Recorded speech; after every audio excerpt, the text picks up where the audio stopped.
Fala, jovens, sejam todos bem-vindos ao meu canal novamente. Um feliz ano novo a todos, muita paz, muita saúde para todos vocês e muitos pilas também, tá?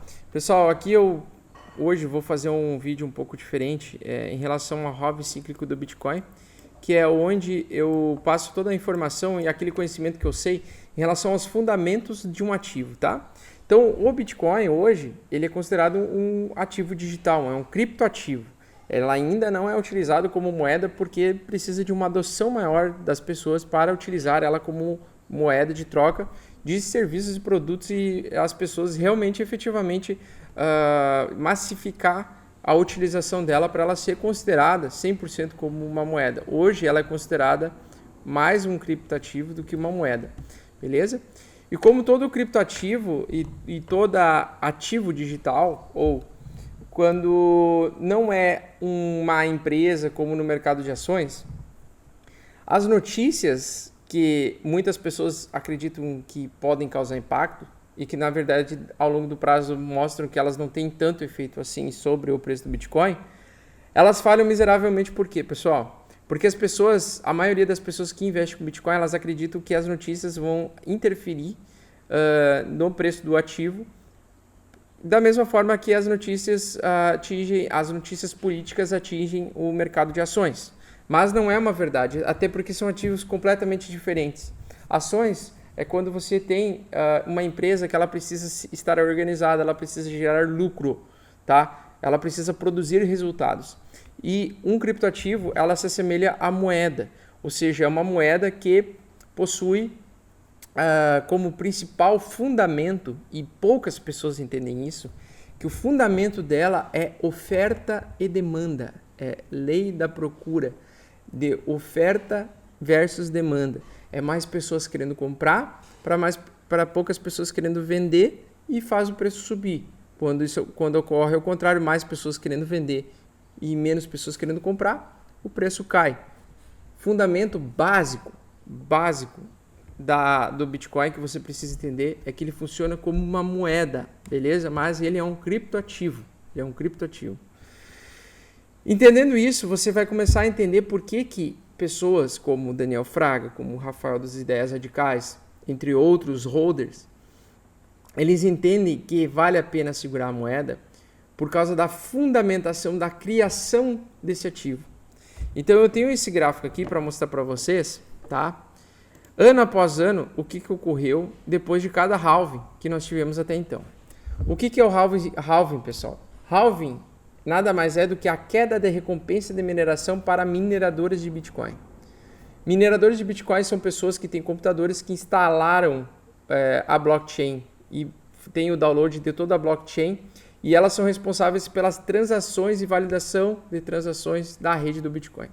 Uma vez que, como o Bitcoin é descentralizado, ou seja, ele não tem um poder central, como o Banco Central, por exemplo, que é responsável por emitir notas, por cobrar taxas, por fazer transferências, tá?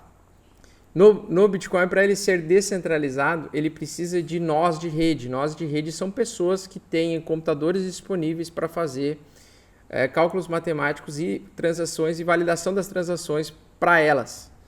Beleza?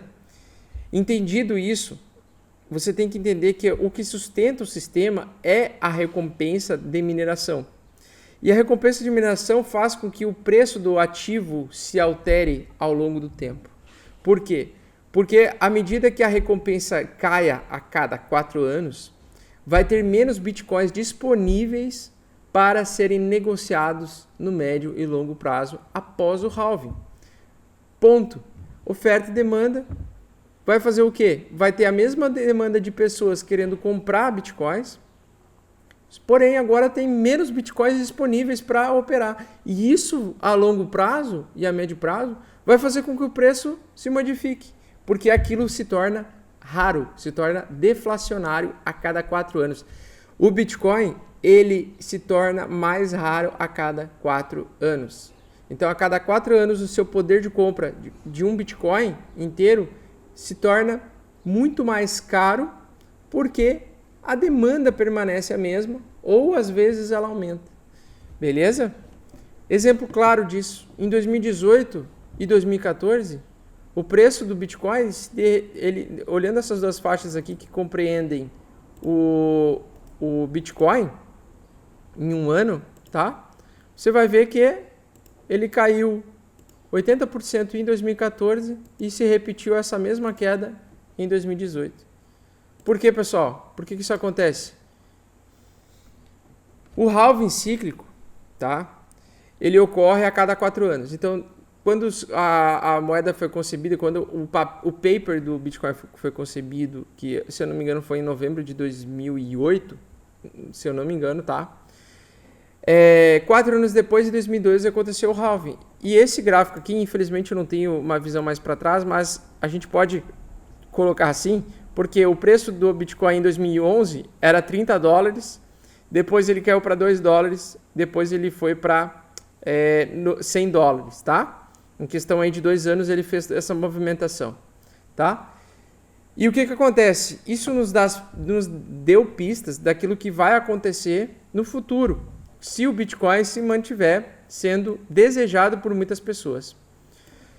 Eu te pergunto, você que entrou no início de 2018 ou final de 2017, por mais que tivesse tido aquela alta, eu te pergunto, isso fez você se desmotivar totalmente do mundo das criptomoedas? Você saiu do mundo das criptos? No meu caso, que entrou no final de 2016, absolutamente não.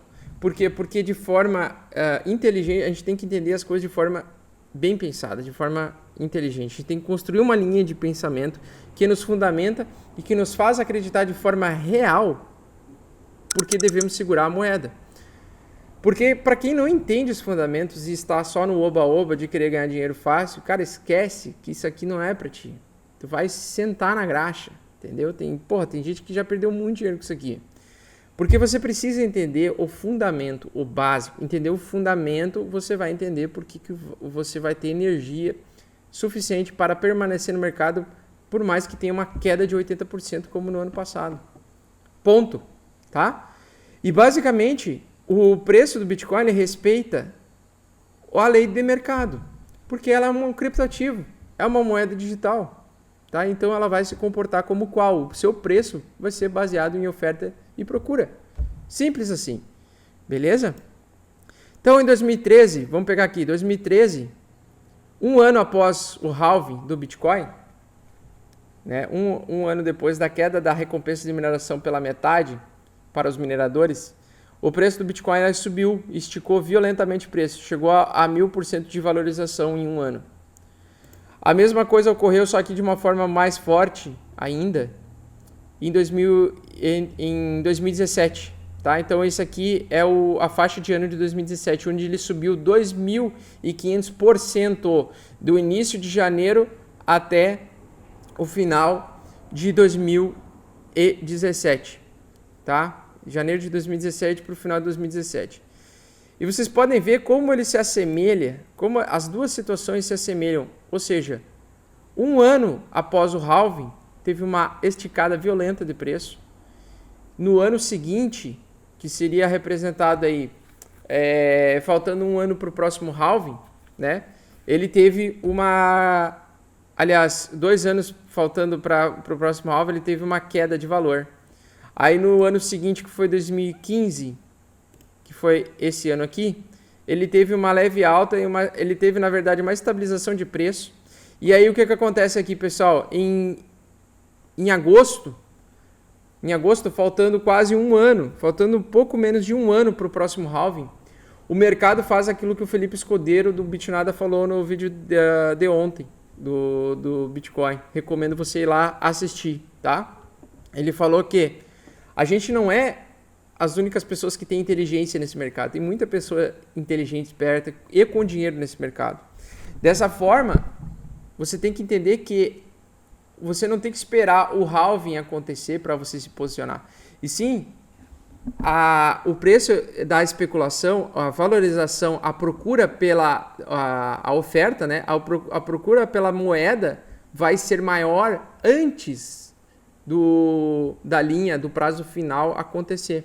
Então, o posicionamento do mercado, por exemplo, da BACT, do halving, ele já pode estar posicionado, o mercado já pode estar posicionado dessa forma. Do halving eu acredito que não, porque pouquíssimos falam sobre o halving, e basicamente o halving é aquilo que é o fundamento principal, porque ele promove a deflação do Bitcoin ao longo do tempo, ou seja, ele promove a valorização do Bitcoin baseado na lei da oferta, demanda e procura do preço do ativo. Ou seja, o halving, de forma tardia, ele tende a subir. O preço do ativo, de forma tardia, antes ele vai se antecipar, certo? Ele começou aqui. E olha o que aconteceu antes do próximo halving. O preço do Bitcoin subiu mais de 200% nessa faixinha que eu desenhei aqui para vocês. Logo depois disso começa um despejo, começa as pessoas que compraram aqui, começam a vender aqui. E ocorre o despejo, ocorre a bolha depois do halving, a queda depois do halving. Se você pegar o halving 2011 e você pegar um gráfico um pouco mais antigo, de 2012, aliás, você vai perceber que ele fez exatamente esse movimento aqui. Uma pequena queda e no longo prazo, de forma tardia, no ano seguinte após o halving, ele tem uma estirada de preço, ele tem uma esticada de preço violenta. Por quê, pessoal? Porque o mercado dos holders é assim, eles percebem que o evento vai acontecer antes, se abastecem antes com aquele ativo, compram o máximo desse ativo antes de ocorrer o prazo final daquela notícia, daquele corte de recompensa de mineração. Depois ocorre uma estabilização do preço e um despejo, né? Porque ocorre o processo natural das pessoas que compraram e acumularam ao longo de um ano vão vender em poucos meses tudo que tem, porque eles querem assumir o lucro de 200%. Então imagina, tu comprou um ativo no início de um ano ou no meio de um ano que valia sei lá, $1.000, e depois de um ano agora vale $3.000. Você tem 3 vezes o seu capital que você investiu em um ano. Tá? Então, obviamente, vai ter pessoas que vão vender aqui e vai despejar. Beleza? Entendendo isso, tá? Entendendo isso tudo, pessoal, vamos dizer que 2013 está para 2018 ou 2018 está para 2013, da mesma forma que 2018 está para 2014. Então, o que vai acontecer no próximo ano, pessoal? Na minha opinião, a gente vai procurar até metade do ano o fundo do Bitcoin, podendo chegar a $1.800, $2.500, tá? Ou 3.200.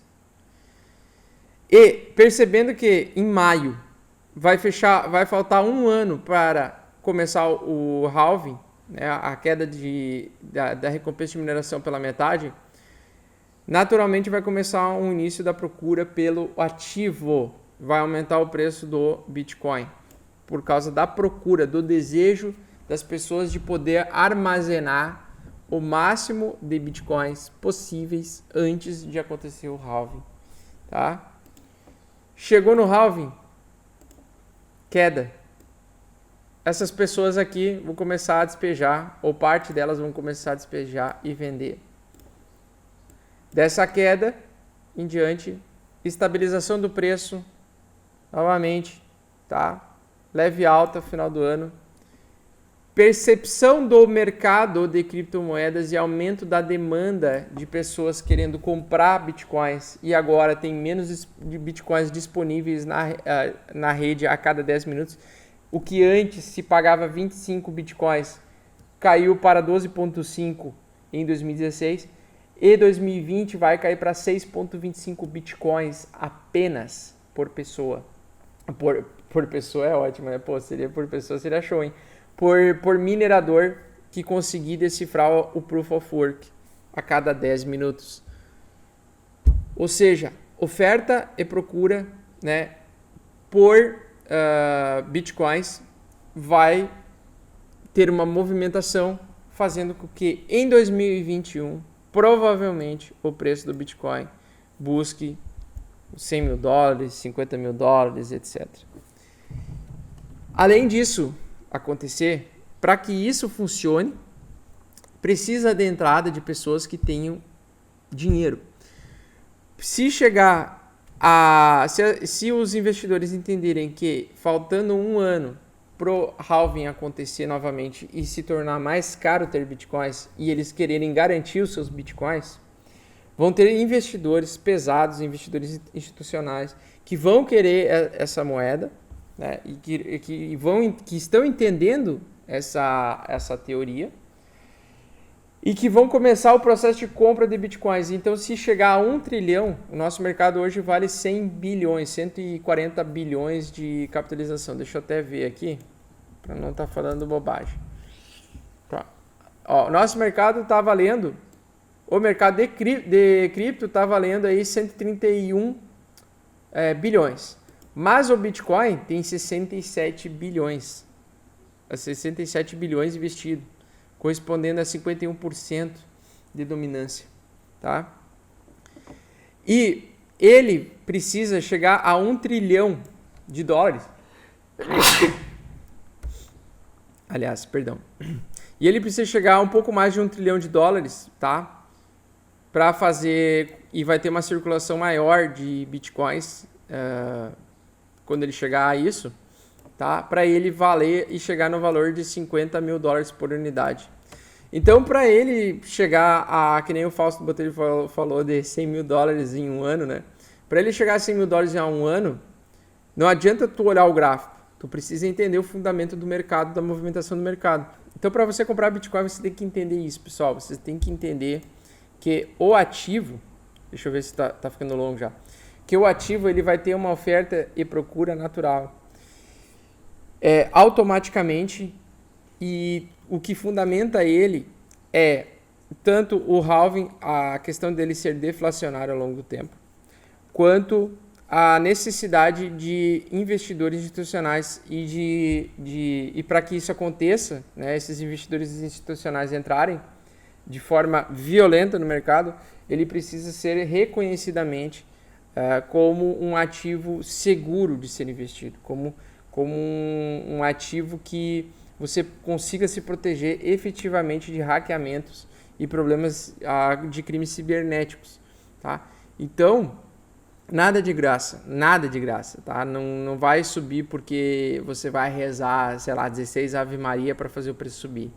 Ele precisa seguir uma linha natural. Então, nesse período aqui de estabilização de preço, de queda, de encontrar um novo fundo, é onde separa os homens dos guris, porque a maioria aqui vai sair, vai desistir do preço do ativo e vai voltar quando estiver novamente subindo. Aí vai voltar com força, vai voltar lá vendendo a casa, vendendo cachorro, vendendo periquito, vai vender tudo para comprar o maior número de bitcoins possível para ir na onda, pessoal, para tentar surfar a onda. Só que, gente, a maioria tá assistindo o mar, tá assistindo os surfistas surfarem a onda e não adianta você só assistir, você precisa aprender a remar, a subir numa prancha, a cair, entendeu?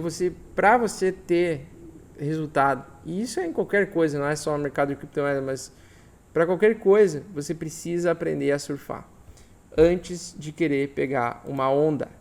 Então, aproveita esse período de queda, aproveita esse período de baixa, não entre em depressão, não se atira da ponte, não vende ninguém da sua família para comprar bitcoins, tá?